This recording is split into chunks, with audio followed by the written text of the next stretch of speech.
के रूप में जाना जाता था। तो इसका प्रभाव क्या है कि हमारे यहाँ संस्कार हुआ करता था और हमारी संस्कृत और संस्कृति दोनों हमारे पास थी, इसलिए हम विश्वगुरु बने थे। और जब से ये पाश्चात्य संस्कृत वाले लोग आए तो ऐसा विष घोल दिया कि हम दोनों भूल गए, अपनी संस्कृत को भी भूल गए और संस्कृति को भी भूल गए, हम अपने संस्कार को भी भूल गए। इसलिए हम चाहते हैं कि आप लोग अपने बच्चों को ज़्यादा से ज़्यादा आप संस्कृत भी पढ़ाएं, और संस्कृत जब पढ़ाएंगे तो बच्चे स्वयं ही संस्कारवान बनेंगे। बोल भक्तवत्सल भगवान की जय। ये है ऋषि ऋण। ऋषियों का ऋण जो है तभी हम उससे ऋण होते हैं जब शास्त्रों का अध्ययन करते हैं। और दूसरा है कि पढ़ने लिखने के बाद में हमारे ऊपर पितृ ऋण होता है, पितरों का ऋण होता है। पितरों का ऋण ये होता है कि जैसे मैंने अपने संतान को जन्म दिया तो ये मेरी सेवा शुश्रूषा करेगा, और मेरे न रहने के बाद में मेरी जो और दैहिक क्रिया है उसको करके और मुझे पितरलोक से देवलोक में स्थान दिलावेगा। इसलिए वो पितृ भी हमारे चाहते हैं कि मेरी आने वाली जो संतान है वह भी एक संतान को जन्म देकर और हमारे परिवार के लिए जल और पिंड के अधिकारी बनाए। तो इसलिए एक संतान जब हमारे यहाँ उत्पन्न होती है तब हम पितृ ऋण से ऋण हो जाते हैं। तीसरा है देव ऋण। देव ऋण से कब ऋण होंगे? कहते हैं कि हम अपने घर गृहस्थी में रहने के बाद सब कुछ करते हुए कुछ न कुछ हवन पूजन करते रहें, और हवन पूजन के माध्यम से देवताओं को जो आहुतियां दी जाती है देवताओं के नाम से वो देवताओं को प्राप्त होती है। तो देवताओं के ऋण से हम ऋण हो जाते हैं। तो ये 3 ऋण हमारे ऊपर होता है, तो इनको अवश्य करना चाहिए। महाराज आत्मदेव जी ने भी विचार किया कि मैंने भली पूर्वक वेद शास्त्रों का खूब अध्ययन किया तो मैं ऋषि ऋण से मुक्त हो गया। यज्ञ इत्यादि कर्म मैं खूब करता हूँ, अग्निहोत्र कर्म करता हूँ, नित्य आहुतियां मैं देता हूँ अग्नि में, तो समझो मैं देव ऋण से ऋण हो गया। परंतु सबसे बड़ा ऋण तो हमारा पितृ ऋण है। अभी तक मेरे यहाँ कोई संतान नहीं, तो इस पितृ ऋण से मैं ऋण नहीं हो पा रहा हूँ। तो बड़े दुखी हुए। तो संतान किस प्रकार से हो? तो खूब दान करना शुरू किया, यज्ञ किया, पुत्रेष्ठ यज्ञ किया, पुत्रेष्ठ यज्ञ करके खूब दान किया। घर का जो धन था बोले धनार्धम धर्म मार्गेण आभ्याम हितम तथापि च न पुत्रो न पिवा पुत्री ततश्चिन्तातुरो भृशम्।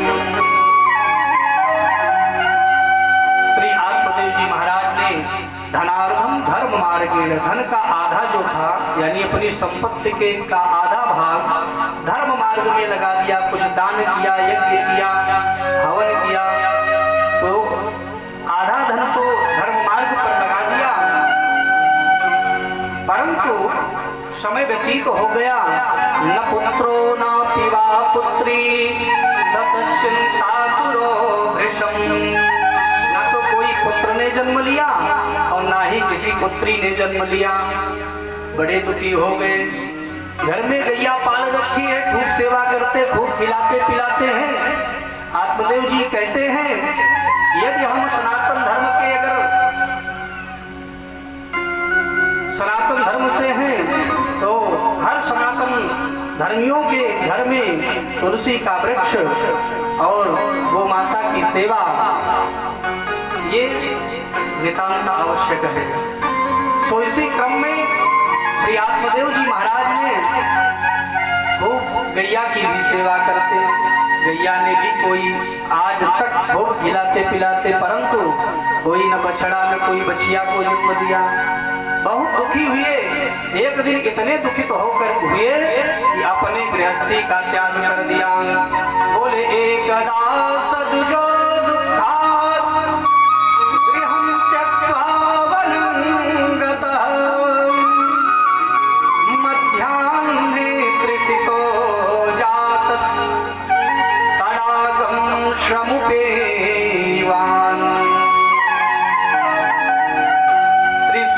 महाराज कहते हैं, एक दिन आत्मदेव जी तो इतने दुखी हो गए कि अपनी गृहस्थी का ही त्याग कर दिया। एकदा सदुजो दुःखात् गृहं त्यक्त्वा वनं गतः।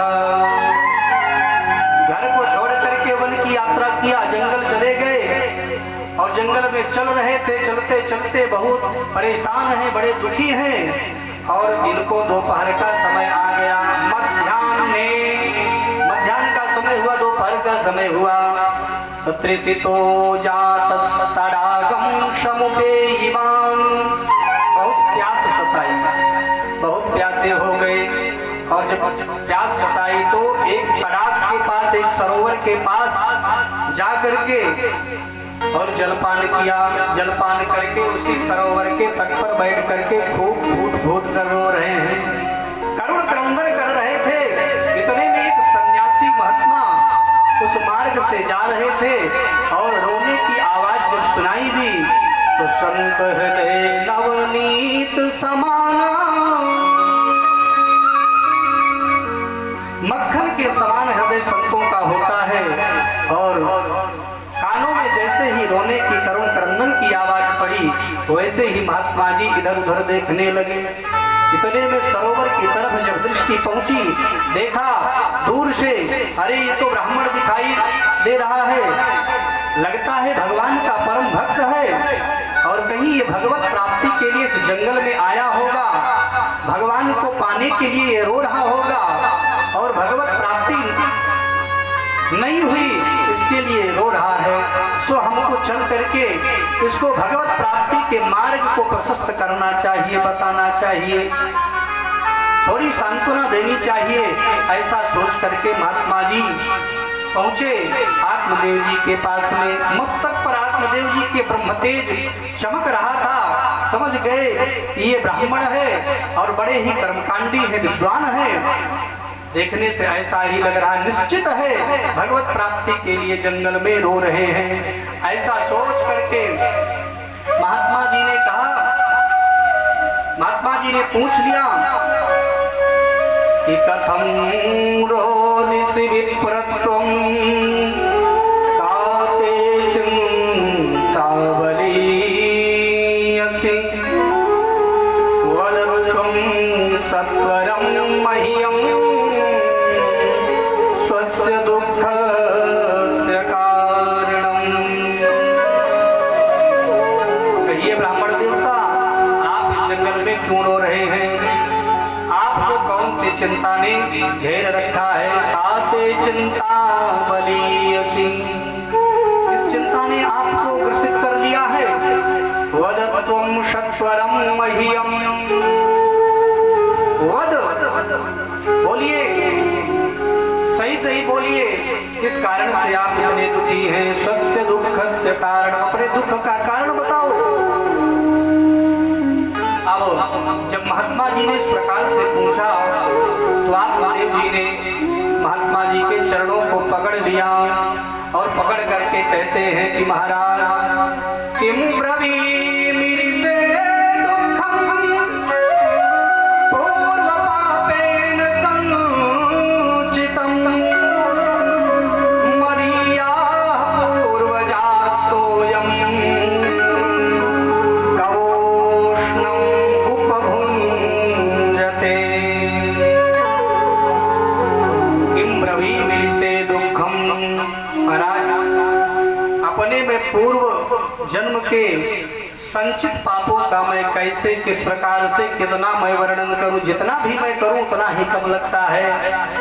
और तो और बस छोटी सी बात महाराज मैं आपको बताता हूं। मदीयाः पूर्वजास्तोयं कवोष्णं उपभुञ्जते, इतना मेरे पूर्व जन्म का संचित पाप है महाराज कि इस जन्म में जब मैं अपने पितरों को जलदान करता हूँ तो मेरे जो पितर हैं मेरे द्वारा दी हुई जलांजलि भी कवोष्णम उपभुंजते, चिंता जनित श्वास से गर्म कर कर के पीते हैं, गर्म करके उस जल को ग्रहण करते हैं। मद्दत्तं नैव गृह्णन्ति प्रीत्या देव दुजातयः, मेरे द्वारा दी हुई चाहे वो जलांजलि हो पितरों को, और चाहे किसी प्रकार की सामग्री हो, चाहे वो आहुति हो देवताओं को, न तो देवता उसको ग्रहण करते हैं, न तो ब्राह्मण कोई स्वीकार करने को तैयार है, और ना ही मेरे पितर ही प्रसन्न मन से उस जलांजलि को लेते हैं। महाराज प्रदा दुखेन शून्यो हम,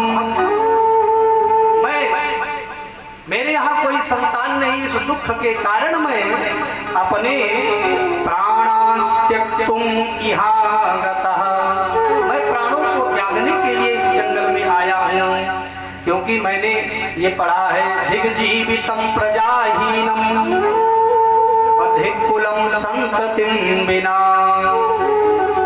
संतानहीन पुरुष को जीना इस संसार में धिक्कार है, और उस कुल को भी धिक्कार है जिस कुल में एक कोई छोटी संतान जन्म ना ले, तो ऐसे कुल को भी धिक्कार है।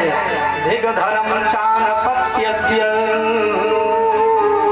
महाराज उस धन को भी धिक्कार है कि जो धन दूसरे के दुख को दूर न कर सके, उस धन को भी धिक्कार है। अधिगृहं च प्रजां विना, संतानहीन घर को धिक्कार है, कुल को धिक्कार है, उस जीव को धिक्कार है। इसलिए महाराज मेरे यहाँ कोई संतान नहीं। महाराज ये तो ठीक है मेरे यहाँ कोई संतान नहीं, परंतु पाल्यते या मया धेनु शवंध्या सर्वथा भवेत्, जिस गैया को मैंने अपने घर में पाल रखा, खूब मैं खिलाता पिलाता हूँ और खूब सेवा करता हूँ, और वो भी बांझ हो गई है, कोई बछड़ा और बछिया को जन्म देने को तैयार नहीं। महाराज यो मया रोपितो वृक्षः शोभि बंध्यत्वमाश्रये, जिस वृक्ष को मैं लगाता हूँ, फलदार वृक्ष में जल दे देता हूँ, वह फलदार वृक्ष या तो सूख जाता है और नहीं तो वो फल देना ही बंद कर देता है। तो कितना मैं अभागा हूँ महाराज, इसलिए मैं कहीं भी गांव में नगर में अगर मैं निकलता हूँ तो कोई मुझे जब देखता है तो मुझे धिक्कारता है कि देखो इसके संतान नहीं है, इसका सुबह सुबह दर्शन हो गया, आज मेरा दिन खराब हो जाएगा। तो लोग, समाज के लोग भी नहीं जीने देना चाहते हैं, इसलिए महाराज मैं अब जीना नहीं चाहता हूँ। तो महात्मा जी समझ गए, तुरंत ही मस्तक की रेखा को देखा और समझाना शुरू कर दिया कि मुंचा ज्ञानम प्रजारूपम बलिष्ठा कर्मणो गति विवेकम तु समासाद्य त्यज संसार वासना। महात्मा जी समझाने लगे आपने जी को, मुंचा ज्ञानम प्रजारूपम परिष्ठा कर्मणो गति।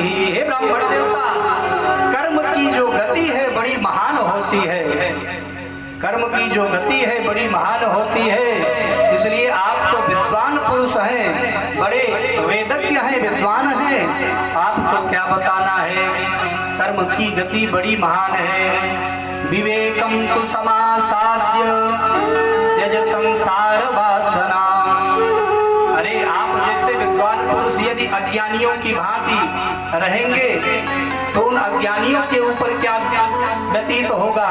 इसलिए आप जैसे विद्वान अज्ञानियों जैसी बात करते ये शोभा नहीं देती है। विवेक का आश्रय लीजिए, त्यज संसार वासना, संसार वासनाओं का परित्याग कीजिए, भगवान का भजन कीजिए।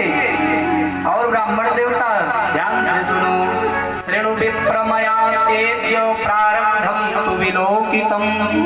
हे ब्राह्मण देवता, मैंने तो आपके प्रारब्धम तु विलोकितम, मैंने आपके प्रारब्ध को अवलोक लिया है, देख लिया है। और उसमें देखा क्या है, आप इस जन्म के लिए रो रहे हैं, संतान के लिए।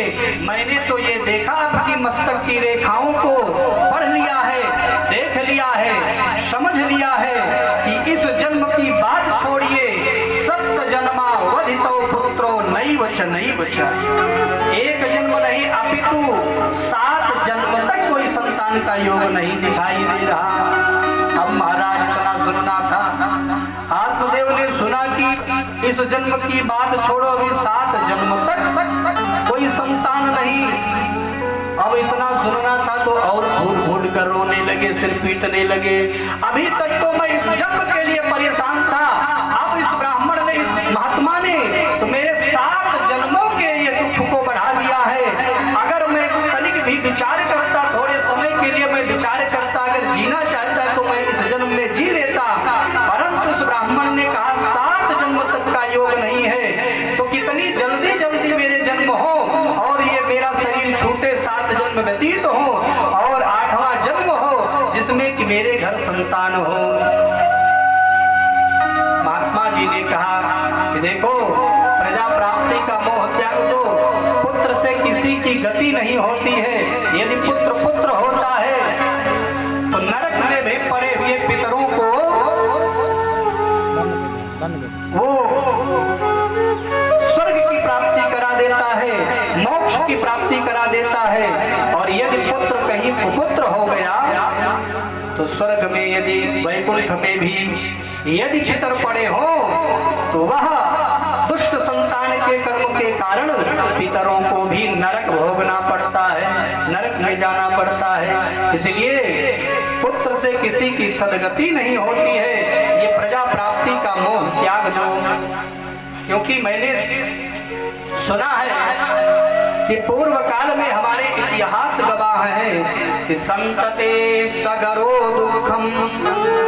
पूर्व काल में महाराज सगर हुए जिनके यहाँ 60,000 पुत्र हुए, और एक बार जब अश्वमेध यज्ञ किया, यज्ञ में घोड़े को छोड़ा तो इंद्र ने ले जाकर चुरा दिया कपिल भगवान के आश्रम में। इतने मूढ़ पुत्र थे कि उस अश्व की खोज में कपिल भगवान के आश्रम में प्रवेश किया और बंधा देखा तो कपिल भगवान को ही चोर समझ करके मारने के लिए दौड़ पड़े। और कपिल भगवान के नाराज होने से 60,000 पुत्र समाप्त हो गए, सब नरक में चले गए। तो पुत्र से किसी की गति नहीं होती है। प्रजा प्राप्ति का जो मोह है वो त्याग दो और विवेक का आश्रय लो। इस प्रकार से सन्यासी जब समझाने लगे तो आत्मदेव ने कहा कि महाराज, आप बहुत कुछ बताएंगे, बहुत कुछ समझाएंगे, लेकिन आप जानते हैं पुत्रादि सुखहीनोयम, जिसके यहाँ कोई संतान नहीं है उसकी जो गृहस्थी है वो कैसी है? कहा वो शमशान की भांति है। और संन्यास शुष्क एव ही, जिस संन्यास की बात आप कर रहे हैं वो तो सूखे के समान है, उसमें कुछ है नहीं, वो नीरस है। और गृहस्था सरसो लोके पुत्र पौत्र समन्विता, और गृहस्थी में जब पुत्र पौत्र से भरा हुआ परिवार जब होता है उसका एक आनंद ही कुछ अलग होता है। बाहर चले जाएं, बहुत कुछ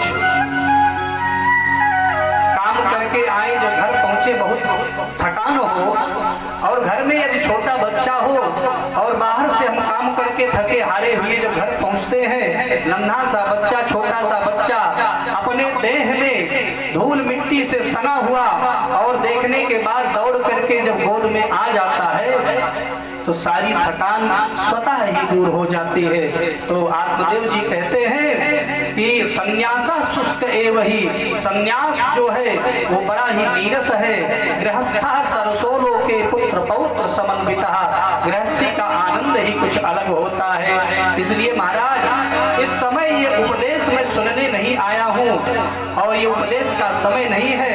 ऐसा उपदेश तो मैं भी करना जानता हूँ, मैं भी बताना जानता हूँ, और हो सके तो मैंने सुना है कि संतों की यदि कृपा हो जाए तो होनी को भी संत टाल देते हैं, होनहार को भी संत टाल देते हैं। इसलिए महाराज, हो सके तो अपनी तपस्या के प्रभाव से मुझे संतान होने का आशीर्वचन करें, आशीर्वाद दें, अन्यथा मैं प्राणों को त्याग दूंगा।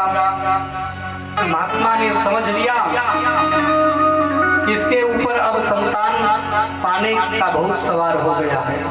चाहे जितना मैं उपदेश करूंगा ये भूत अब दूर होने वाला नहीं है। इसलिए तुरंत ही महात्मा जी ने अपनी झोली में हाथ डालकर एक सुंदर फल निकाला और फल को दे दिया। फल दे करके कहा कि ले जाओ और अपनी पत्नी को देना। यदि आपकी पत्नी इस फल को ग्रहण करेगी तो निश्चित है कि आपके यहाँ बहुत सुंदर पुत्र का जन्म होगा। आशीर्वचन दे दिया, फल दे करके विदा कर दिया। नियम जितने थे सारे बतला दिए। नियम को जब बतलाया महाराज, नियम सुन करके जान करके महात्मा जी के चरणों में प्रणाम करके आत्मदेव जी महाराज तुरंत अपने घर के लिए प्रस्थान किए। आए, आवाज लगाया, अजी सुनती हो? तब धुंधुली निकली। महाराज क्या बात है, आज बहुत प्रसन्न लग रहे हैं, बड़े प्रेम से आपने आवाज लगाई। आत्मदेव ने कहा कि देवी प्रसन्नता का ही विषय है। जिस संतान प्राप्ति के लिए अपने घर का आधा धन हमने खूब लुटाया, दान किया, पुण्य किया, मेरे यहाँ कोई संतान नहीं हुई और आज एक महात्मा जी ने मुझे फल दिया है, इस फल को तुम खाओ और इसको खाने से मेरे यहाँ सुंदर पुत्र का जन्म होगा। ऐसा जब सुना तो धुंधुली को फल दे दिया। फल ले लिया धुंधुली ने और विचार करने लगी। इतने में आत्मदेव ने कहा कि देवी फल तो खा लो, क्या सोच रही हो? कुछ सोच रही हो?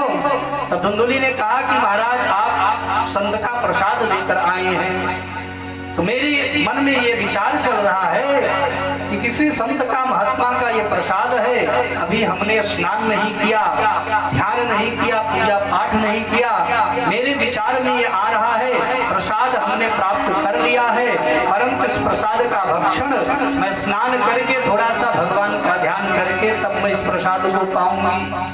पंडित जी प्रसन्न हो गए। पंडित जी बड़े भोले भाले सीधे साधे, उन्होंने कहा कि ठीक है देवी, परंतु इस फल को खा लेना।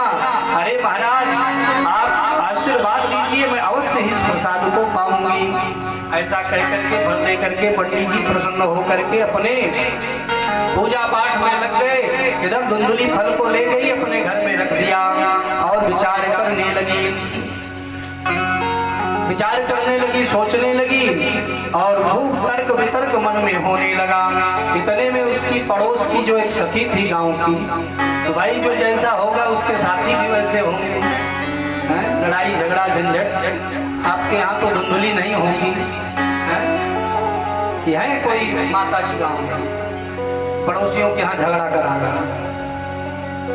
नहीं है? आपके इस गांव में नहीं होंगे क्योंकि यहाँ भागवत कथा सब सुनने वाले हैं ना, इसलिए गांव में नहीं है। प्राय और गांव में देखा जाता है, हमारे गांव में तो है भाई। बोल भक्तवत्सल भगवान की। तो धुंधुली की एक सखी आई और उसने कहा कि अरे बहन धुंधुली, इतनी तुम चिंतित क्यों हो? अरे तुम तो दूसरों को चिंता में डालने वाली हो, दूसरों को दुख देने वाली हो, सदैव प्रसन्न रहने वाली हो। आज तुम्हारे ऊपर ऐसी कौन सी बात आ पड़ी, कौन सी विपत्ति आ गई जिसके कारण तुम इतनी दुखी हो रही हो? क्या बात है? सारी बात को बताया कि देखो बहन, मेरे पतिदेव ने फल दिया है और कहा कि फल खा लो, संतान होगी। तो उसकी सखी ने कहा कि इसमें कौन सी बड़ी बात है? अरे संतान होगी, संतान के लिए तो लोग न जाने क्या क्या कर लेते हैं। अरे फल खाना है तो फल खा लो। तो उसने कहा कि बहन फल तो मैं खा लूंगी, परंतु एक बात बताओ, फल भक्षेण गर्भस्यात् गर्भेणो गर्भवृद्धिता स्वल्प भक्षं ततो शक्तिर् गृह कार्यं कथं भवेत्। यदि मैंने सचमुच फल खा लिया तो फल भक्षेण गर्भः स्यात्। यदि मैंने सचमुच फल खा लिया तो मैं गर्भ से रह जाऊंगी, गर्भवती हो जाऊंगी। तो कहा वो तो सही है, तो उससे क्या दिक्कत है? तो कहा कि मैंने सुना है कि गर्भेणो गर्भवृद्धिता, गर्भावस्था में स्त्री का जो पेट होता है, उदर जो होता है वो बढ़ जाता है। कहा वो भी सत्य है कि उदर जो है वो बढ़ जाता है। कहा पेट बढ़ जाता है और भोजन भी कम हो जाता है, वो भी सत्य बात है। गर्भावस्था में स्त्रियों का भोजन कम हो जाता है। कहा जब स्वल्प भक्षम, जब मैं भोजन कम करूंगी तो ततो अल्प शक्ति ही, मैं कमजोर हो जाऊंगी। और जब मैं कमजोर हो जाऊंगी तो गृह कार्यम कथम भवेत्, मेरे घर का इतना लंबा चौड़ा काम है कौन करेगा, कौन देखेगा। और तो और बहन एक बात बताओ कि मान लीजिए मैं फल खा लिया, ये सारी बात छोड़िए, मैंने फल भी खा लिया और ये सारी परिस्थितियों को मैंने झेल भी लिया, तो गर्भावस्था में पेट बढ़ा रहेगा और मैं कमजोर हो जाऊंगी। और कहीं गांव में डाकुओं का आतंक हुआ, डाकू लोग आए तो सब लोग तो भाग जाएंगे, परंतु मैं तेज दौड़ नहीं पाऊंगी। और जब मैं तेज दौड़ नहीं पाऊंगी, भाग नहीं पाऊंगी, सब लोग भाग जाएंगे और मैं पकड़ी जाऊंगी तो मेरा तो मरना हो जाएगा। दैवात घाटी प्रजेत ग्रामे पलायेत गर्भिणी कथम, तो ऐसी परिस्थिति में तेज मैं दौड़ नहीं पाऊंगी और डाकुओं के आतंक से मैं बच नहीं पाऊंगी। और मैंने तो ये भी सुना है सुकवन निवसेत गर्भः तम कुक्षे कथमुत्सृजेत्, मैंने सुना है कि सुखदेव भगवान अपने माँ के गर्भ में 12 वर्ष तक रहे और मेरा ये गर्भ यदि 12 मास भी महीने भी रह गया तो तदा मे मरणम भवेत्, मेरा तो मरण हो जाएगा। इस प्रकार से वो अनेक तर्क वितर्क करने लगी। अंत में उसने कहा कि बहन मान लो ये सब भी ठीक है, मैंने फल खा लिया, बालक का गर्भ में आया, तो मैंने सुना है कि जन्म के समय बड़ी पीड़ा होती है। यदि प्रसव के समय में यदि बच्चा टेढ़ा भी हो गया तो माँ का भी मरण होने का समय आ जाता है, ऐसी परिस्थितियां उत्पन्न हो जाती हैं। और मान लो मेरा अगर गर्भ सही से जन्म भी ले लिया तो मैंने सुना है कि लालने पालने दुखम प्रसूतायाश्च वर्तते,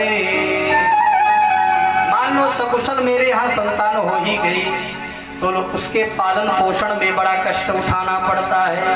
रात रात को कभी बच्चा रोने लगा तो उसको उठ करके दूध पिलाना, उसकी देख रेख करना, बहुत कष्ट उठाना पड़ता है। मेरी समझ में तो बंध्या व विधवा नारी सुखिनी चेति में मतिहि, मेरी समझ में जो बंध्या है वही स्त्रियां इस संसार में सुखी हैं, बाकी सब दुखी हैं इससे।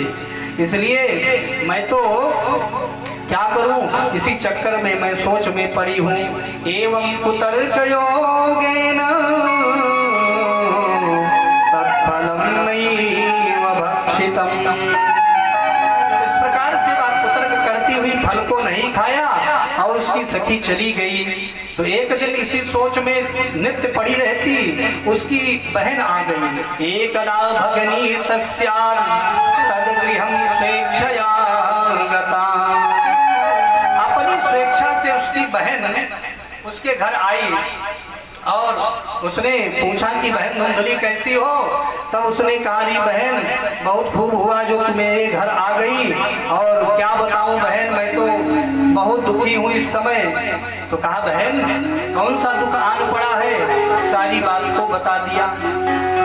बहन तुम तो जानती हो मैं इतनी सुकुमारी हूँ कि प्रसव पीड़ा को मैं कैसे सहन करूंगी, कैसे मैं फल को खाऊंगी, क्या मैं करूं, इसी दुख में मेरा समय व्यतीत होता जा रहा है।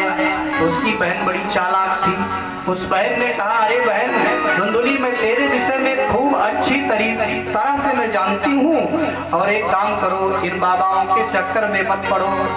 ये बाबा लोग ऐसे होते हैं कि उन्हें कुछ ऐसा दे देते हैं कि लोग विश्वास में आ जाते हैं और उसको खाने पीने से लोग पागल भी हो जाते हैं। इनके चक्कर में बिल्कुल मत पड़ो। और तुम बड़ी भोली भाली हो, बड़ी सुकुमारी हो, प्रसव पीड़ा कैसी होती है उसको तो मैं ही बता सकती हूँ। उस प्रसव पीड़ा को तुम सहन नहीं कर पाओगी, इसलिए बहन मेरा तो कहना मानो, फल को बिल्कुल मत खाओ। और जरा देखो विधाता की भी करनी कि जिसके यहाँ खाने वाले हैं उसके यहाँ खाने की व्यवस्था नहीं दिया, और जिसके यहाँ खाने की व्यवस्था उसके यहाँ खाने वाले को नहीं दिया। देखो बहन, तुम्हारे यहाँ खाने पीने की कोई कमी नहीं है, तो तुम्हारे यहाँ खाने वाले को नहीं दिया है, और मेरे यहाँ तो खाने वाले बहुत हो गए हैं परंतु खाने की व्यवस्था नहीं दिया। तो कहा कि बहन तुम ही बताओ मुझे क्या करना चाहिए। कहा बहन एक काम करो, मेरे यहाँ तो बहुत खाने वाले बहुत संतान हैं, अब की बार मैं गर्भ से हूँ, एक काम करो कि तुम गर्भवती होने का नाटक करके घर में बैठ जाओ। रही बात पंडित जी की, पंडित जी बड़े भोले भाले हैं और उनको ये बताना गर्भवती होने का नाटक करके पेट में कपड़ा बांध बांध करके और बताओ कि महाराज मैं गर्भ से हूँ और समय आने पर जब मेरे यहाँ संतान होगी तब मैं अपने संतान को लाकर मैं आपको दे दूंगी, और उसके बदले में तुम्हारे यहाँ धन बहुत है, कुछ मुझे धन दे देना जिससे मेरी भी गृहस्थी बढ़िया से चल जाए। तो कहा बहन ये तो बहुत बढ़िया बात बतलाया, परंतु एक बात बताओ जो फल दिया है पंडित जी ने उसका क्या होगा। अरे कहा कि अगर फल की बात है, फल का परीक्षण कर लो। बरसों से बंधी हुई आपके यहाँ जो गौ माता है वो भी बांझ हो गई है। यदि संत का सही प्रसाद होगा तो गौ माता से पता चल जाएगा, वो फल गाय को खिला दीजिए। और बहन की बात सुन करके धुंधुली खूब प्रसन्न हो गई। और धुंधुली क्या है, ये मति ही हमारी जो बुद्धि है, जो दूषित बुद्धि है, मलिन बुद्धि है, जिसमें अनेक प्रकार के काम क्रोध लोभ मोह मद मात्सर्य भरा हुआ है हमारी मति में, ये बड़ी दूषित हो गई है। तो इसने बुद्धि ने, मलिन बुद्धि ने, इस धुंधुली ने वही काम किया जो इसकी बहन ने बतलाया। और आज इस मलिन बुद्धि ने संत के प्रसाद का अपमान कर दिया, स्वयं ना लेकर के अपनी बहन के कहने पर उस संत के प्रसाद को ठुकरा दिया और गाय को खिला दिया। तो संत का तो प्रसाद संत का है, इसलिए अवश्य ही कल्याण होगा। आज संत के प्रसाद को ना लेने के कारण वह पापमती बुद्धि धुंधुली ने वही किया और गर्भवती होने का नाटक करके बैठ गई, और समय आने पर उसकी बहन के यहाँ पुत्र का जन्म हुआ। रात्रि के समय ला करके धीरे से पुत्र को धुंधुली को दे दिया और धन लेकर के जाते समय ये बता गई, देखो बहन बालक ने हमारी कोख से जन्म लिया है, इसके पालन पोषण की व्यवस्था जो स्तन में दूध होना चाहिए वो मेरे ही पास है। तो एक काम करना, पंडित जी को बताना कि भगवान ने हमारे यहाँ संतान तो दिया परंतु पालन पोषण के लिए दुग्ध नहीं दिया, और अभी कुछ दिन पहले मेरी बहन के यहाँ संतान हो गई थी, सो अब है नहीं, इसलिए पालन पोषण के लिए बहन को बुला लें। ऐसा पूरी व्यवस्था बता करके वो चली गई धन लेकर। और इधर सुबह होने के बाद आत्मदेव जी को पता चला कि मेरे यहाँ पुत्र जन्म हो गया। तो महाराज खूब प्रसन्न हुए, बहुत प्रसन्न होकर के आत्मदेव जी खूब दान पुण्य करते हैं, और संत के प्रसाद से वो माता भी गर्भ से रही। और महामुनि सूत जी कहते हैं कि त्रिमासे निर्गते चाथ सधेनु सुसुवेर भकम। 3 महीने व्यतीत होने के बाद त्रिमासे निर्गते चाथ सधेनु सुसुवेर भकम और सर्वांग सुंदरम दिव्यम निर्मलम कनक प्रभम। उस बालक के जन्म के बाद 3 महीने जब व्यतीत हो गए तो गौ माता ने भी सुंदर बालक को जन्म दिया। सर्वांग सुंदरम दिव्यम निर्मलम कनक प्रभम, सारा शरीर बड़ा ही सुंदर है, मनुष्य के आकार जैसा है, और कान जो है वो गाय के जैसा है, बहुत सुंदर हुआ। अब महाराज जब गांव वालों को पता चला कि हमारे पंडित आत्मदेव जी के यहाँ एक संतान ने अभी कुछ पहले जन्म लिया था, और इसके बाद जरा देखिए कि विधाता का कौतुक कि जब देता है जिसको देता है इतना दे देता है कि लोग संभालते परेशान हो जाते हैं। और जब लेता है तो ऐसा ले लेता है कि लोग समझ नहीं पाते हैं। आज वही स्थिति है कि हमारे पंडित जी के यहाँ कोई संतान नहीं थी, और आज जब भगवान की कृपा हो गई, पंडित जी के यहाँ संतान हो गई, तो महाराज पंडित जी की गैया भी बालक को जन्म दे दिया है। पूरे गांव वाले सब बच्चे को देखने के लिए आते हैं और देखते हैं, और महाराज आत्मदेव जी के भाग्य की सराहना करते हैं कि भाग्योदयो धुना जात आत्मदेवस्य पश्यत अधेमा बालः प्रसूतस्तु देवरूपीति कौतुकम्। महाराज आत्मदेव जी के भाग्य की खूब सराहना करते हैं और सब बच्चे को देख करके खूब आनंदित होते हैं। धीरे धीरे समय व्यतीत हुआ, दोनों बच्चों के नामकरण का समय आया। आत्मदेव जी ने गाय के द्वारा उत्पन्न उस बच्चे का नाम गोकर्ण रखा। बोल गोकर्ण भगवान की। संत के प्रसाद से हुए हैं तो कान जो है वो गाय के जैसा, इसलिए गोकर्ण पड़ा। और अपने पुत्र के नामकरण की बात तो सोच ही रहे थे, इतने में धुंधुली ने देखा और कहा कि महाराज क्या विचार कर रहे हैं। आत्मदेव जी ने कहा कि देवी अपने पुत्र का नामकरण करना चाहते हैं। मैं विचार कर रहा हूँ, सोच रहा हूँ कि कुछ मुझसे अपने नाम से मिलता जुलता नाम होना चाहिए। मेरा नाम आत्मदेव है, इसका नाम ब्रह्मदेव रखेंगे। और इतना सुनना था कि धुंधुली ने कहा महाराज आप कैसे नामकरण कर देंगे। अरे मैंने जन्म दिया है, मैं पालन पोषण करती हूँ, सारा दुख तो मुझे उठाना पड़ा और आप अपने ऊपर नाम रखेंगे, ये बात ठीक नहीं है। इसका नामकरण मैं स्वयं करूंगी। मेरा नाम धुंधुली, इसलिए इसका नाम धुंधकारी होगा।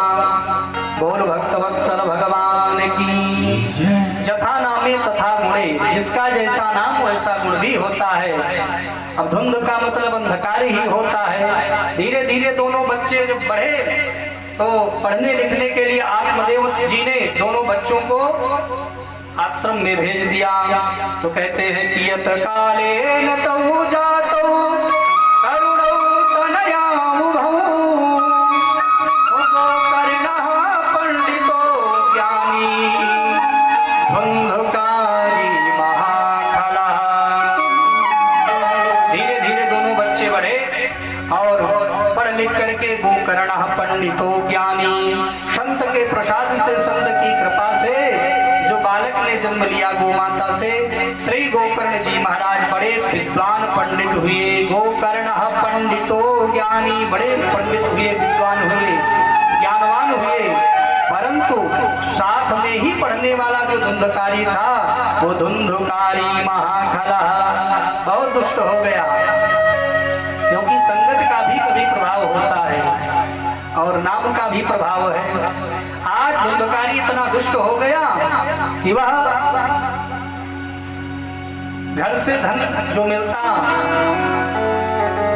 तो उसको तो लेकर ही जाता, परंतु घर में चोरी करने लगा। चोरी चुपके वो धन लेकर जाता, और जब धन लेकर जाता तो उसके बहुत साथी बन गए।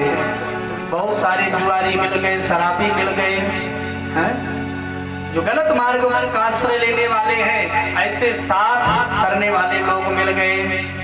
तो वो जुआ में लग गया, जुआ में प्रवृत्त हो गया, जुआ खेलने लगा, मदिरा पान करने लगा। और धीरे धीरे ऐसा समय बीता कि जुए में, शराब में इतना लिप्त हो गया कि घर का सारा धन ले जा करके जुए और शराब में ही नष्ट कर दिया। एक दिन जब घर आया और कहीं पर कोई धन न मिला तो अपनी मां को खूब पीटा, धुंधुली को खूब पीटा और कहा कि बताओ पिताजी ने कहाँ धन चुरा कर रखा है, पिताजी का धन तुम सब कुछ जानती हो, लाओ मुझे धन दो।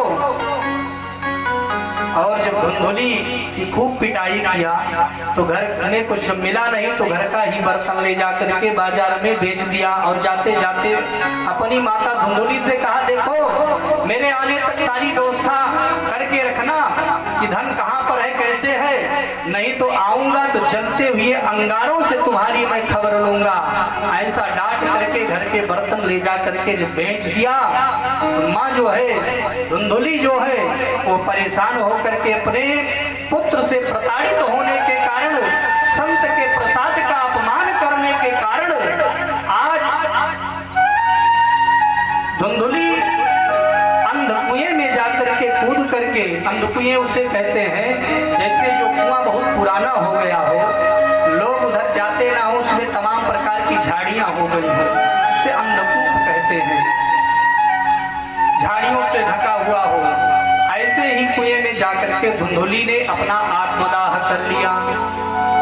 सूत जी महाराज कहते हैं सौनकादि ऋषियों को से कि जो संत के प्रसाद का अपमान करता है और बड़ों का सम्मान नहीं करता, बड़ों का अनादर करता है, उसकी ऐसे ही अधोगति ही होती है। आज धुंधुली ने आत्मदाह कर लिया। अपने पुत्र के इस कर्म को देख करके आत्मदेव जी बहुत परेशान हो गए, बहुत दुखी हुए और आज पुनः एक बार रोने लगे और रोते हुए कहते हैं क्व तिष्ठामि क्व गच्छामि, ओ मे दुःखं व्यपोहै, प्राणास्त्यजामि दुःखेन, हा कष्टं मम संस्थितम्। हे भगवान, अब मैं कहाँ जाऊं? क्व तिष्ठामि क्व गच्छामि, अब मैं कहाँ बैठूं, कहाँ मैं जाऊं, किससे मैं कहूं? संत लोग कहते हैं कि आत्मदेव जी एक समय वो भी था, रो रहे थे, प्राणों को त्यागने गए थे कि संतान मेरे यहाँ क्यों नहीं है, और आज रोते रो रहे हैं और कह रहे प्राणास्त्यजामि दुःखेन, हा कष्टं मम संस्थितम्। अब मैं अपने प्राणों को त्याग दूंगा, जो मेरे सामने ये कष्ट उपस्थित हुआ, इस कष्ट के कारण मैं प्राण त्याग दूंगा। महात्मा लोग कहते हैं कि एक बार संतान नहीं है, इसके लिए प्राण त्यागने के लिए आत्मदेव जी निकले हुए थे, और आज प्राणों को त्यागना चाहते हैं। ऐसी संसार क्यों मेरे यहाँ है, इसलिए प्राणों का त्याग करना चाहते हैं। बहुत दुखी हुए, अपने पिता को दुखित अवस्था में देख करके श्री गोकर्ण जी महाराज उसी समय पधारे। श्री गोकर्ण जी महाराज जब पधारे, अपने पिता को दुखित देखा, अपने पिता को समझाना प्रारंभ कर दिया। और जरा ध्यान दीजिए, ये भागवत जी के महात्मा का ये प्राण है जो गोकर्ण जी ने अपने पिता को समझाया है। ये बात हमारे आपके जीवन में भी समझने योग्य बात है, और इसको महात्मा ने गोकर्ण गीता के नाम से जाना जाता है। बहुत सुंदर उपदेश किया, बोले असारः खलु संसारो दुःख रूपी विमोहकः, श्रुतः कस्य धनं कस्य स्नेहेवान् ज्वलते निशम्। कहा पिताजी, इस संसार में, इस असार संसार में कोई किसी का है नहीं, कोई किसी का है नहीं। ये संसार सब दुख रूपी विमोहक, ये संसार ही दुखालय है, दुखों का घर है। और जब ये दुखालय है, दुखों का घर है, जहाँ पर दुख ही दुख है, तो वहाँ सुख आप कहाँ ढूंढ रहे हैं? भाई, आप किसी राशन वाली दुकान पे जाएं और उससे कहें भैया मेरी तबीयत थोड़ा खराब हो रही है और आप एक गोली पैरासीटामोल की दे दीजिए, तो मिल पाएगा? नहीं मिल पाएगा, क्योंकि उस राशन की दुकान पे तो राशन ही मिलेगा ना कि दवा मिलेगा। अगर दवा की जरूरत है तो आपको मेडिकल स्टोर पर डॉक्टर के पास जाना पड़ेगा, ना कि राशन की दुकान पे जाना पड़ेगा। उसी प्रकार से ये संसार ही दुख रूप है, ये दुखालय है। यहाँ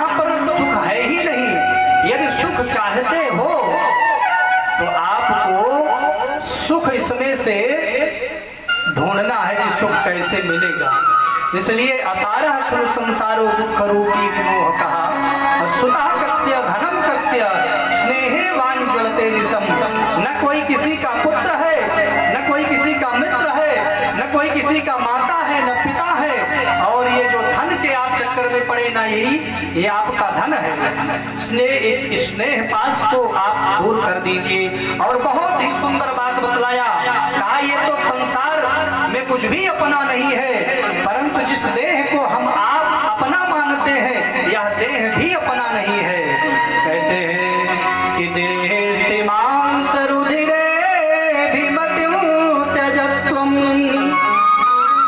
जाया सुतादिषु सदा ममतां विमुञ्च। अस्यामि संजगदिदं क्षणभङ्गनिष्ठम् वैराग्यरागरसिको भवभक्तिनिष्ठः।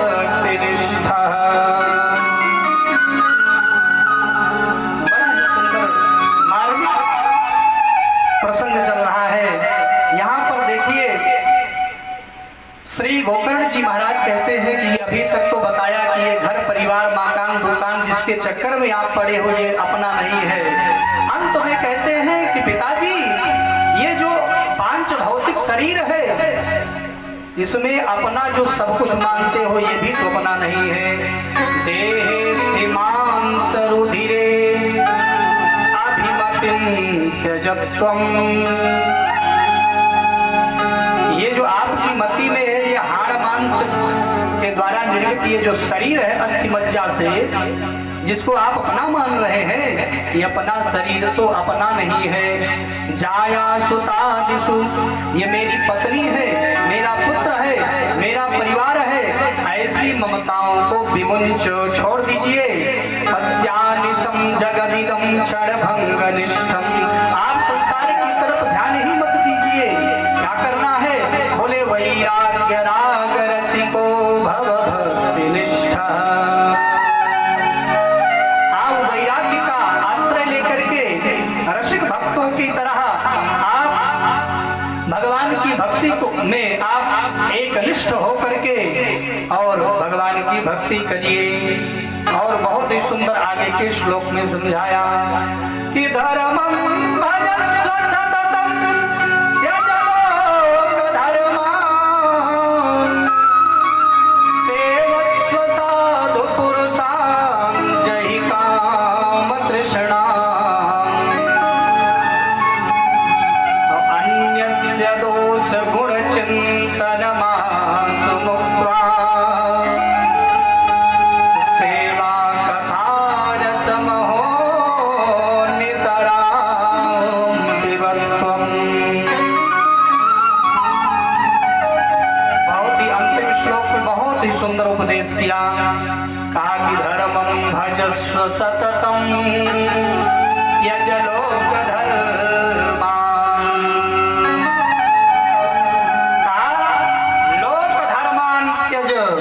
पिताजी, ये जो लोक धर्म है, लोक धर्म क्या है?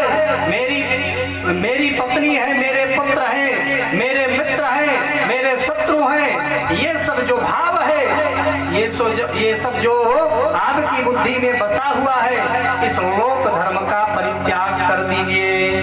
त्यज लोक धर्मान, लोक धर्म का त्याग कीजिए। फिर क्या करें? कहा लोक धर्म का त्याग करके धर्मं भजस्व सततम, सतत आप धर्म का आचरण कीजिए। और शास्त्रों के द्वारा जो मार्ग बतलाए गए हैं, उन मार्गों का आश्रय लेकर के आप संसार में यदि रहेंगे तो आपके जीवन में कभी कोई क्लेश, कभी कष्ट आ ही नहीं सकता है। और सेवस्व साधु पुरुषान् जहि काम तृष्णाम्। साधु महात्माओं की सेवा कीजिए और अपनी इंद्रियों को अपने वश में कीजिए। अन्यस्य दोष गुण चिंतन आसु मुक्त्वा, और दूसरे के भीतर बसे हुए जो गुण दोष है, उनका चिंतन करना भी आप छोड़ दें कि कौन किसके अंदर गुण है, किसके अंदर दोष है। क्योंकि गुण दोष यदि देखोगे तो तुम्हारी बुद्धि जो है वो बिगड़ जाएगी, इस संसार में ही लग जाएगी। सबके गुण दोष को छोड़ करके यदि आप गुण दोष देखना चाहते हैं तो भगवान के कितने गुण हैं और कितने अवगुण हैं, ये सब आप देखिए, लेकिन संसार के जीवों का गुण दोष मत देखिए। और सेवा कथा रसमहो नितराम पिबत्वम, साधु महात्माओं की, साधुजनों की संगत कीजिए, उनकी सेवा कीजिए और सतत नितराम पिबत्वम, भगवान की कथा का नित्य आप रसपान कीजिए। तो कहते हैं इतना सुंदर उपदेश सुनने के बाद आत्मदेव जी का जो मोह पास था वो समाप्त होकर के और बड़े ही धैर्य को धारण करते हुए 60 वर्ष की आयु हो गई थी, परंतु अपनी बुद्धि को, अपनी मति को स्थिर करते हुए गृहस्थी का त्याग कर दिया। एवं सुतो दिवसतो विगृहं विहाय यातो वनं स्थिरमत गत 60 वर्षः युक्तो हरेरनुदिनं परिचर्ययासौ श्रीकृष्णमापनियतं दशमस्य पाठः। आज अपने पुत्र के समझाने पर इस सुंदर उपदेश को सुनने के बाद बहुत ही सुंदर ढंग से आत्मदेव जी महाराज ने 60 वर्ष की आयु में भी अपनी मति को स्थिर करते हुए और गृहस्थी का त्याग करके वन की यात्रा करते हैं और जाकर के भगवान का भजन करते हुए और भागवत जी के 10वें स्कंध का पाठ करते हुए और भगवत धाम को प्राप्त कर लिया। बोल वृंदावन बिहारी लाल की। इसलिए संत महात्माओं का संग करना चाहिए, सतत भगवान के नाम का भजन करना चाहिए। आइए हम लोग भी भगवान का पावन नाम लें, इसके बाद हम आगे की ओर चले। अच्छा, ज्यादा हम गाने के पक्ष में नहीं है, नहीं तो लोग कहेंगे कि महाराज गौवे करत है, इसलिए हमें लगा